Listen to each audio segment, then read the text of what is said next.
Pasca obrolan dengan Wali Kota Bogor Bima Arya terkait pemekaran wilayah Kota Bogor yang akan meminta 6 wilayah Kabupaten Bogor. Bupati Bogor Ade Yasin menyampaikan usulan yang pernah diwacanakan mantan Bupati Bogor Rahmat Yasin terkait pembentukan Provinsi Bogor Raya.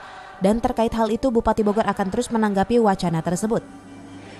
Bupati menilai adanya 27 kota kabupaten di Jawa Barat sudah terlalu banyak dan terasa berat. Dan untuk membentuk Provinsi Bogor Raya, seandainya Kota Bogor setuju adanya wacana tersebut.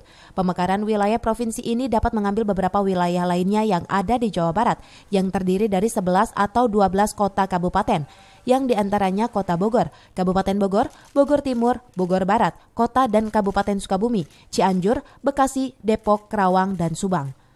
Hal ini dapat mencontoh pada pemekaran wilayah di Kabupaten Bogor yang terbagi 3 wilayah, Kabupaten Bogor, Bogor Timur, dan Barat. Oh, itu obrolan saya kan itu dengan Pak Bima waktu di IPB. Sebetulnya Provinsi Bogor Raya kan dulu pernah diangkat oleh Pak RY dulu ya, zamannya dulu. Nah, kalau kemarin ketika saya ngobrol kecil dengan beliau, dengan Pak Bima tanya tentang bagaimana kalau dimungkinkan nggak ketika Kota Bogor ingin masuk ambil beberapa diminta. Saya bilang daripada itu kenapa kan nggak kita bikin provinsi aja, karena Jawa Barat juga kan sudah 27 kota kabupaten udah cukup berat. Sementara itu sebelumnya Gubernur Jawa Barat Ridwan Kamil tidak sepakat pembentukan Provinsi Bogor Raya tersebut. Sedangkan Pemkot Bogor sendiri sedang mengkajinya dan hal ini bisa berkaca pada Provinsi Banten. Dari Cibinong, Kabupaten Bogor, Edi Junaidi melaporkan.